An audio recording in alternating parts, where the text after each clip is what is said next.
Hello students. स्वागत है आप सबका आपकी अपनी क्लास में।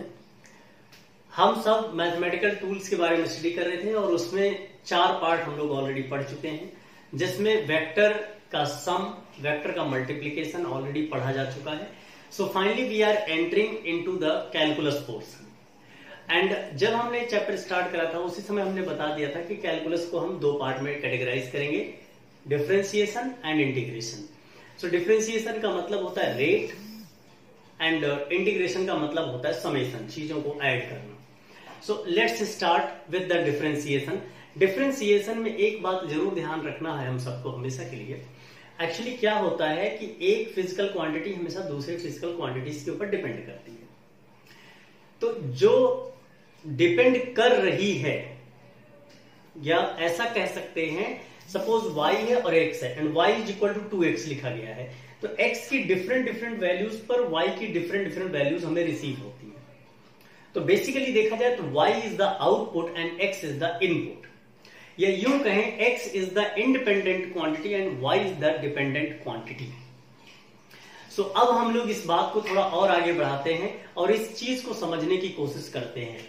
हमने डिस्कस किया था, शुरुआत हमारी होगी बेटा कैलकुलस से।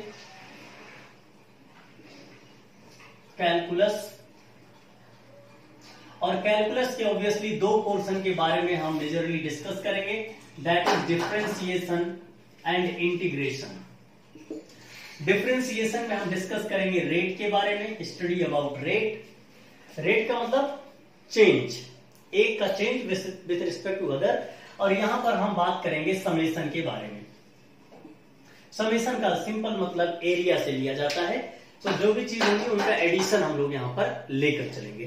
So let's start with differentiation. Differentiation में बेटे सबसे पहला पॉइंट जो आप सबको ध्यान रखना है, डिफरेंशिएशन। डिफरेंशिएशन में जो सबसे पहली चीज हम सबको याद रखनी है वो याद यही रखना, देयर इज 2 क्वांटिटी, एक डिपेंडेंट एक इंडिपेंडेंट। इंडिपेंडेंट क्वांटिटी जैसे जैसे चेंज होती है, डिपेंडेंट क्वांटिटी उसी रेशियो में चेंज होती चली जाती है। जैसे टाइम चेंज होता है तो उसके हिसाब से डिस्प्लेसमेंट बदलता है, जैसे टाइम चेंज होता है तो उसी हिसाब से वेलोसिटी बदलता है, जैसे टाइम चेंज होता है उसी हिसाब से एक्सेलरेशन चेंज होता है। सो ये सारी सिचुएशंस हमको ध्यान रखनी है। मान लिया जाए हमारे पास कोई एक फिजिकल क्वांटिटी है जिसका नाम है y, और दूसरी फिजिकल क्वांटिटी है जिसका नाम है x, and y depends on x in such a way that every value of x, y has a unique value like this। एक हम यहां पर एक ग्राफ ड्रॉ करके स्टडी करते हैं। At every point of x, आप कोई भी x का पॉइंट पकड़ोगे तो उसके लिए एक यूनिक वैल्यू आपको y की मिलने वाली है। तो चलिए जरा ध्यान देते हैं कि x में जैसे जैसे चेंज करते हैं y में जो चेंज आता है उसे कैसे स्टडी करें। Let's start from here. Suppose सबसे पहला पॉइंट हमने लिया बेटा x1, और इसके रिस्पेक्ट में जो चेंज आया है that is y1, that is first point. This one is y1, this is x1। दूसरा पॉइंट हम सिलेक्ट करने जा रहे हैं बेटे, consider as x2 over here, और इसके रिस्पेक्ट में y जो हमें मिल रहा है that is here written as y2। अब जरा ध्यान दिया जाए, x1 से लेकर x2 तक जो चेंज आया है उस चीज को हम लोग लिख सकते हैं डेल्टा x। डेल्टा x का मतलब क्या हुआ, फाइनल माइनस इनिशियल। सिमिलरली इसके रिस्पेक्ट में जो चेंज आया उसी के साथ x के कारण जो चेंज आया है y में, उसको हम लिख सकते हैं delta y, that can be written as y2 minus y1। भाई y2 minus y1 can you write? It's very simple. So ध्यान रखिएगा, जैसे जैसे x में चेंजेस हो रहे हैं वैसे वैसे y में भी चेंजेस होते जा रहे हैं। तो अगर हम बात करें rate of change of y with respect to x, then how will you write it? You can write rate of change of y with respect to x, and you can write as delta y by delta x। इस चीज को और बेहतरीन तरीके समझते हैं, हम लोगों ने ट्रिग्नोमेट्री पढ़ा हुआ है। सपोज ये पॉइंट हमारा A है और ये पॉइंट हमारा B है। सो A से B तक मिलाने वाली एक स्ट्रेट लाइन हम ड्रॉ करते हैं। ये होगी बेटा। अब ए से बी तक जो लाइन हमने ड्रॉ करी, उस लाइन ने एक ट्राइंगल का फॉर्मेशन करा, राइट एंगल ट्राइंगल का, जिसका एंगल यहां हम थीटा कंसीडर कर सकते हैं।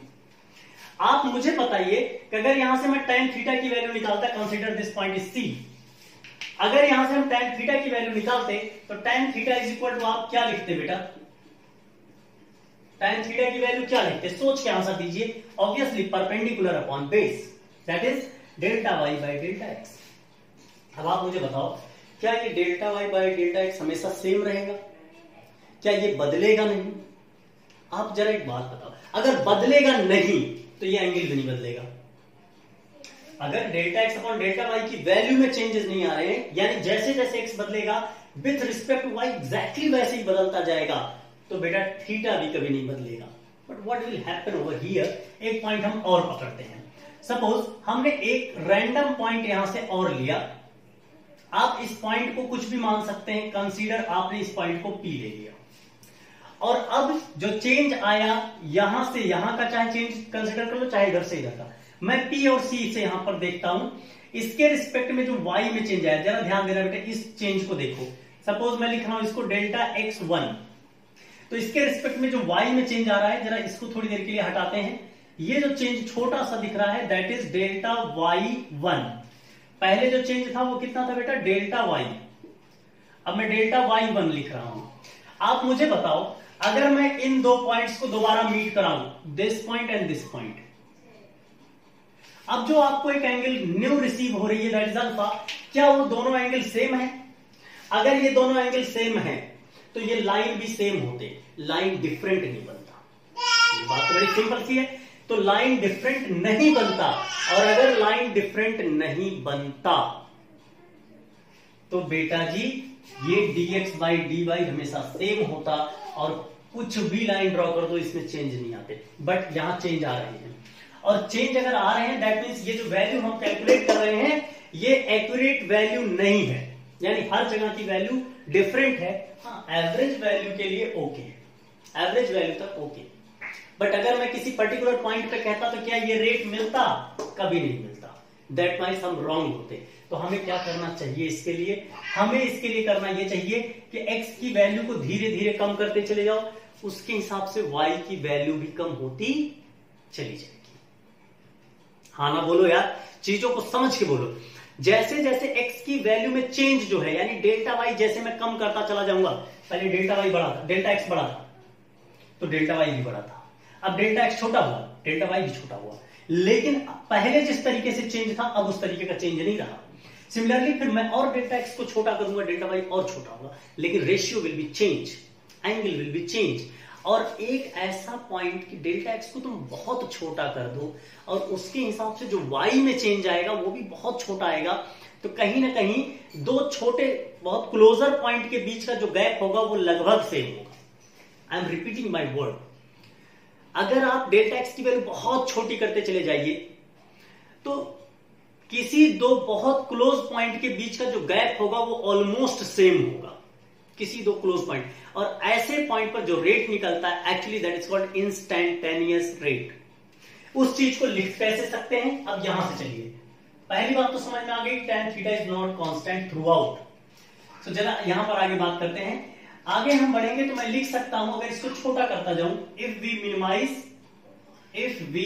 मिनिमाइज डेल्टा x, तो इसको लिख सकते हैं limit of delta x goes to 0 and delta y by delta x, that can be write as dy by dx.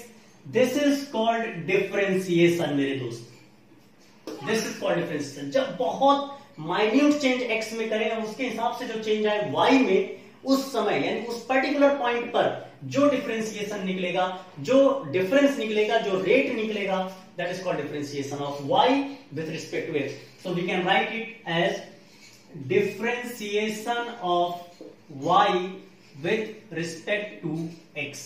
That is extremely important portion for you. अब इस बात को समझने के लिए और थोड़ी सी बात मैं आपको बताता हूं। Suppose we have a slope like this, या we have a graph like this. यहां पर एक क्वांटिटी है y, यहां दूसरी क्वांटिटी है x. आप जरा इस बात को थोड़ा ध्यान से समझें यहां पर इनिशियली क्या हो रहा है, जैसे जैसे x इंक्रीज कर रहा है अप टू दिस पॉइंट, जैसे जैसे x इंक्रीज कर रहा है उसी के रेशियो में y भी इंक्रीज कर रहा है, फिर x इंक्रीज कर रहा है, फिर y इंक्रीज कर रहा है, फिर x इंक्रीज कर रहा है, फिर y इंक्रीज कर रहा है। तो कहने का मतलब एट एवरी पॉइंट यहां पर जो dy बाई dx की वैल्यू आपके सामने आएगी, that is always greater than 0। What is the meaning of it? मतलब इनपुट के इंक्रीज करने से आउटपुट इंक्रीज हो रहा है, इनपुट के इंक्रीज करने से आउटपुट इंक्रीज हो रहा है।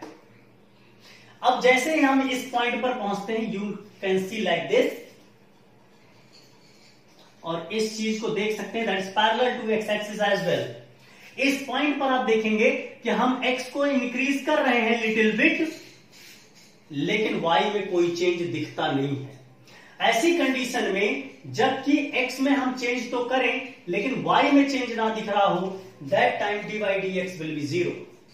सिमिलरली अब यहां पर क्या हो रहा है बेटा, हम x की वैल्यू तो इंक्रीज कर रहे हैं, you can see like this, लेकिन y की वैल्यू डिक्रीज हो रहा है। x की वैल्यू बढ़ती जा रही है, y की वैल्यू घटती जा रही है। यहां पर जब y की वैल्यू रिड्यूस हो with respect to x, then differentiation will be negative.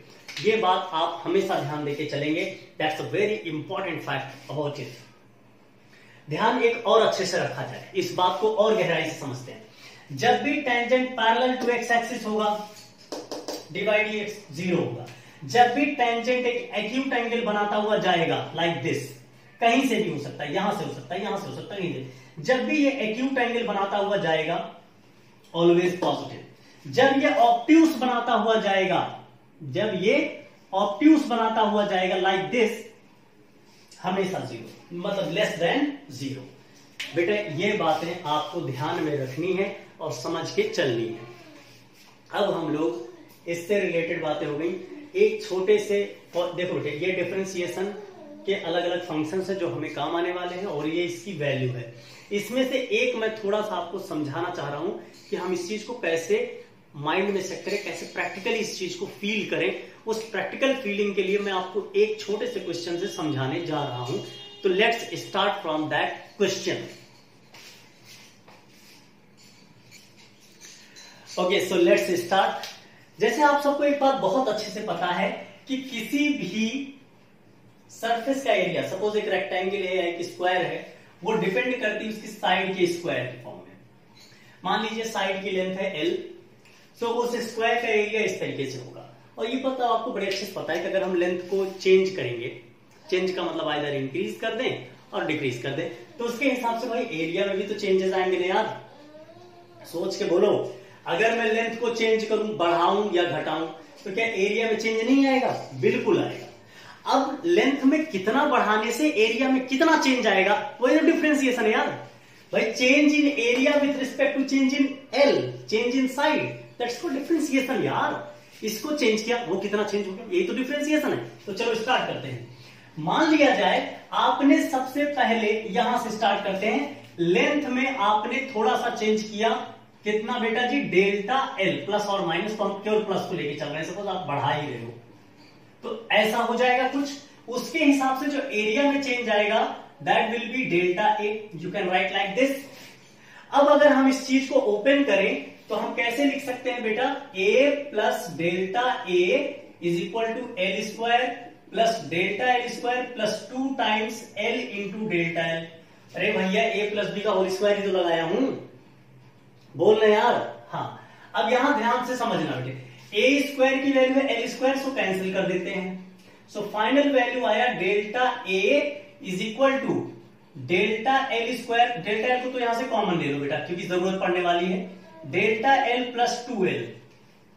अब अगर आपको कहा जाए कि find the rate of change of area with respect to length, तो what will you do? Rate निकालने का मतलब है just divide the change in area with respect to change in length. तो डिवाइड करो भाई, delta A divided by delta L, यही तो डिफरेंशिएशन बनता है। कैसे? ये बना बेटा delta L plus 2l, delta L plus 2l। अरे यार, अब ये लिमिट को बहुत छोटा कर दो, limit of L goes to 0, बन गया डिफरेंशिएशन।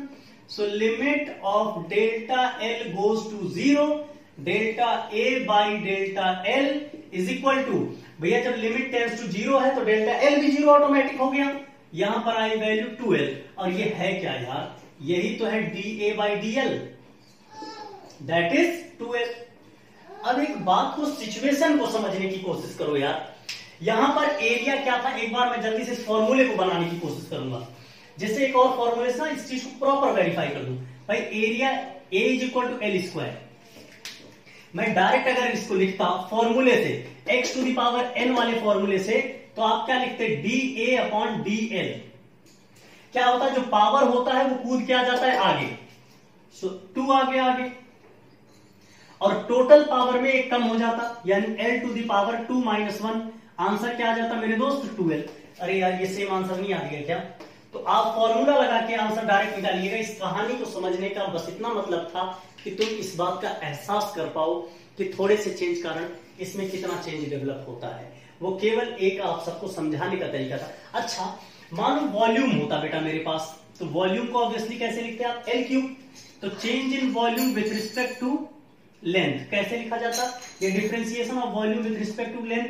सो 3, भाई पावर आगे आ जाएगा 3, और टोटल पावर में एक कम, कितना हो गया 3l स्क्वायर। आप इस बात को प्रूफ कर सकते नहीं कर सकते भाई, आप सिंपल जैसे मैंने यहां किया है एग्जैक्टली वैसे चलो, एल क्यूब फिर v plus delta v is equal to L plus delta L का होल क्यूब। भाई a प्लस b का होल क्यूब लगाना दुनिया को आता है, तो तुम्हें तो आता ही है भैया। इसको हम करके जब फिनिश करेंगे बेटे, फिर वही कहानी कर लेना और आंसर तुम्हारे हाथों में होगा, और यही आंसर आपके सामने आने वाला है। तो ये तो बात हो गई बेटा कि कैसे इस बात को समझे। अब मैं तुम्हें जल्दी जल्दी रटाता हूं।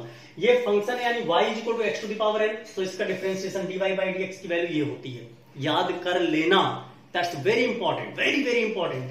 साइन एक्स का integration cos x, cos x का minus sine x, tan x का sec square x, cot x का minus cosec square x, sec x का sec x into tan x, cosec x का minus cosec x into cot x, ln x यानी base e value 1 by x, e to the power x का differentiation 1 by e to the power x का e to the power x।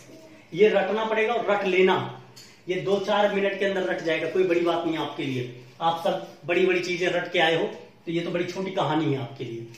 दूसरा, जब दो function एक दूसरे से multiply हो रहे हैं, तो पहला फंक्शन अलग रखो, दूसरे का डिफरेंशिएशन कर दो, प्लस दूसरा फंक्शन रखिए, पहले का डिफरेंशिएशन कर दीजिए। अभी हम जब क्वेश्चन करेंगे तो इस तरीके का क्वेश्चन आपको समझा भी देंगे थोड़ी देर में। दूसरा, जब दो फंक्शन एक दूसरे को डिवाइड कर रहे हो, तो क्या करिए बेटा जी, पहले फंक्शन है उसका डिफरेंशिएशन कर दो इंटू v, यानी v into differentiation of first function minus u into dv का मतलब differentiation of denominator and whole divided by denominator का स्क्वायर। इसका डेरिवेशन भी लोग करते हैं, बट आपके लिए इंपॉर्टेंट नहीं है। जो बाय वाले बच्चे हैं उनके लिए इंपॉर्टेंट नहीं है, बिल्कुल भी दूर दूर तक 1% इंपॉर्टेंट नहीं है। मैथमेटिक्स वालों को पढ़ाया ही जाएगा, इसलिए फिजिक्स के लिए ये कोई बहुत बड़ी हमारे लिए इंपॉर्टेंट बात नहीं है। जब दो फंक्शन एक दूसरे को ऐड कर रहे हो, तो पहले फंक्शन का डिफरेंशिएशन कर देना, फिर दूसरे फंक्शन का, और आपके हाथों में आंसर होगा। मैं एक छोटे से क्वेश्चन से इसको जल्दी से बाइंड अप कर देता हूं, शायद आप चीजों को समझ पाए, फिर हम मैक्सिमम मिनिमम पढ़ा करके डिफरेंशिएशन हमारा हो जाएगा ओवर। चलो इन 3 क्वेश्चंस को उठाता हूं और जल्दी से इन तीनों से रिलेटेड हम बातें करते हैं। सपोज वी हैव 2 फंक्शन, पहला हो गया, ध्यान से सुनिएगा। सपोज आप सबको दिया गया है बेटा जी डिफरेंशिएशन, आपको निकालना है, सुन लीजिए वो ध्यान से, X square into Y cube, इसका डिफरेंशिएशन करना है विथ रिस्पेक्ट टू कुछ भी हो सकता है। किसके रिस्पेक्ट में करना है वो हम लोग बाद में सोच लेंगे। जैसे मान लिया जाए एक्स के रिस्पेक्ट में करना है या वाई के रिस्पेक्ट में करना है, यहां पर वो आपको मिल जाएगा। यहां दोनों ही फंक्शन बेटे आपके उसी के टर्म में होने चाहिए। ये बात फिर से मैं रिपीट कर दे रहा हूं, यहां जो भी फंक्शंस होंगे वो इसी के रिस्पेक्ट में होंगे। तो जब मैं यहां पर करने जाऊंगा डिफरेंशिएशन, तो पहला फंक्शन दूसरे का differentiation 3 into Y square plus पहला फंक्शन वाई क्यूब, सिमिलरली बेटा 2 इंटू एक्स। इस तरीके से इनका डिफरेंशिएशन आपको कर देना है, क्योंकि 2 फंक्शन अवेलेबल है। सिमिलरली जब बात मल्टीप्लाई की करने जा रहे हो, डिवाइड की, तो वही वैल्यू रख देंगे इस तरीके से। जब ये 2 वैल्यूज ऐड हो रही हो बेटे, तो आप प्लस करके इनको कर देंगे। इसमें कोई भी दिमाग लगाने की बहुत ज्यादा जरूरत आप सबको है नहीं। और अभी जब ये सब पार्ट फिनिश हो जाएगा, तो हम एक साथ इन सब के क्वेश्चंस को बाइंड अप करेंगे। सो मैं अब इसको हटा रहा हूं, अब हम मूव कर रहे हैं बेटे आपके लिए जो सबसे ज्यादा इंपॉर्टेंट है that is maxima and minima. So let's start maxima and minima which is the application portion of the differentiation. So let's start. So maxima और मिनिमा के बारे में हम लोग बात कर रहे थे. देखो बेटे, कोई भी फंक्शन जो हमें दिया गया होता है उस फंक्शन की कहीं ना कहीं पर एक मैक्सिमम वैल्यू मिलती है और कहीं ना कहीं उसकी एक मिनिमम वैल्यू मिलती है. उसी मैक्सिमम और मिनिमम वैल्यू को हमें डिटरमाइन करनी है कि कहां पर होगा और कहां पर नहीं होगा. ऑल्दो ग्राफ को देखकर तो हर कोई बता सकता है भाई कि यहां पर इसका मैक्सिमा होगा, यहां पर इसका मिनिमा होगा. Consider the point is A and the point is B. लेकिन आपको अगर कोई ग्राफ नहीं दिया गया हो बट स्टिल आपको समझने की जरूरत है कि कैसे मैक्सिमा मिलता है और कैसे मिनिमा मिलता है. तो चाहे मैक्सिमा वाला पॉइंट आपके सामने दिख रहा हो और चाहे मिनिमा वाला पॉइंट आपके सामने दिख रहा हो, पहला कंक्लूजन ये दिखना चाहिए आप सबको, दिख रहा होगा कि at both the point A and B this is parallel to the X axis. और आपने लास्ट थोड़ी देर पहले ही पढ़ा है कि जब भी लाइन एक्स एक्सिस से पैरेलल दिखेगी एट दैट कंडीशन, चाहे मैक्सिमा हो और चाहे मिनिमा हो, dy by dx will always be 0. पहली कंडीशन है and that is very important condition. It is for all, maxima हो और minima हो, it should be first condition for all.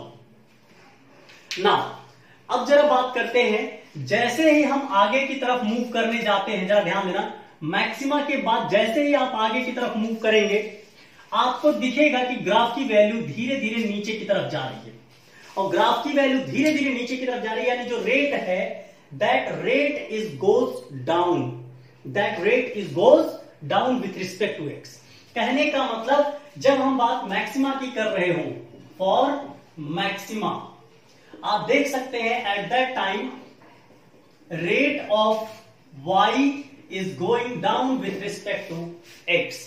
तो इस चीज को लिखा जा सकता है d2y by dx square. That means differentiation का दोबारा डिफरेंशिएशन, और इसकी value always 0. Why? Because rate नीचे जा रहा है. रेट नीचे जाने का मतलब रेट की वैल्यू डिक्रीज हो रही है जैसे जैसे हम x को इंक्रीज कर रहे हैं. तो दैट्स वाई आप d2y by dx की वैल्यू हमेशा लेस देन बेटा 0 लिखेंगे, यानी निगेटिव होनी चाहिए. दैट शुड बी निगेटिव अगर मैक्सिमा है तो.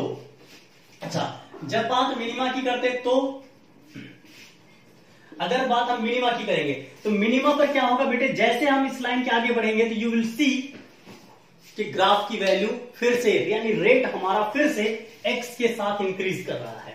At that point you will write the rate of the differentiation of the rate of x या rate of dy by dx is equal to, that is represented as d2y by dx square, that is equal to positive, because ये increase कर रहा है. that rate is going up, here the rate is going down, that's why it is always greater than 0. तो दो बातें बड़ी अहम. पहली चीज, चाहे मैक्सिमा हो चाहे मिनिमा हो, dy by dx should be 0. पहली condition, that's very prime condition. second condition, the rate या the differentiation of y with respect to x जो चल रहा है उसका जो रेट होगा that will be negative in case of the maximum, but in case of the minimum that should be the positive. So ये बात बेटा रहा जिसमें हमने डिफरेंशिएशन को फाइनली बाइंड अप कर दिया है. डिफरेंशिएशन क्या होता है, एक के रिस्पेक्ट में दूसरे का जो इंक्रीमेंट या डिक्रीमेंट होता है वो किस स्पीड में होता है, किस तरीके से होता है, that was the differentiation. Differentiation के हम लोगों ने फिर ये सीखे कि कैसे इस चीज को रिप्रेजेंट किया जाए, कब डिफरेंशिएशन पॉजिटिव होगा, कब डिफरेंशिएशन नेगेटिव होगा, कब डिफरेंशिएशन 0 होगा, कब एंगल एक्यूट, ऑप्टिम्यूस, ये सारी चीजें हमने सीखा. फिर हम लोगों ने ये देखा कि जो मैथमेटिकल इनके फॉर्मूलेज हैं वो हमको याद करने पड़ेंगे and we should learn it very clearly. Specially आप सबसे रिक्वेस्ट है, जब तक मैथ्स में आपको नहीं पढ़ाया जा रहा है या बायो वाले बच्चों को तो नहीं पढ़ाया जाएगा, प्लीज लर्न करें, सीखें, याद कर लें और इतनी बार याद करें जैसे आपको आपका नाम याद है वैसे ये याद होना चाहिए बेटा. इतना इंपॉर्टेंट है ये, इतना इंपॉर्टेंट है, आपके लिए ध्यान रखना. सिमिलरली फिर हमने उसी कॉन्सेप्ट को यूज करके मैक्सिमम और मिनिमा डिराइव किया कि किसी फंक्शन की मैक्सिमम वैल्यू क्या हो सकती है और किसी फंक्शन की मिनिमम वैल्यूज क्या हो सकती हैं, वो हम लोगों ने यहां पर देख लिया. जब हम इनके न्यूमेरिकल्स पे आएंगे, इंटीग्रेशन वाला एक और मैं लेक्चर बना के फिनिश कर दूं, फिर हम लोग जो अपना लेक्चर लास्ट करेंगे बेटे, उसमें वेक्टर के questions, important questions only, differentiation के क्वेश्चन, इंटीग्रेशन के क्वेश्चंस हम लेकर आएंगे और आप सबके साथ शेयर करेंगे, डिस्कस करेंगे। आप तब तक के लिए इसको जितनी बार देख सकें देखिए, पढ़ सकें पढ़िए, नोट्स बना सकें नोट्स बनाइए, जो कर सकें दोस्त इसको समझने जानने के लिए वो सब कर लीजिए, बिकॉज आगे आने वाले टाइम में हमेशा हमारे साथ बड़ा मदद करने वाला है। So thank you so much, have fun, enjoy, पढ़ते रहिए, आगे बढ़ते रहिए और प्लीज सिस्टमैटिक पढ़ाई करते रहिए, बिल्कुल लैकनेस मत रखें, एंजॉयमेंट के साथ पढ़ें, लेकिन पढ़ें। Thank you so much, have fun, thank you so much.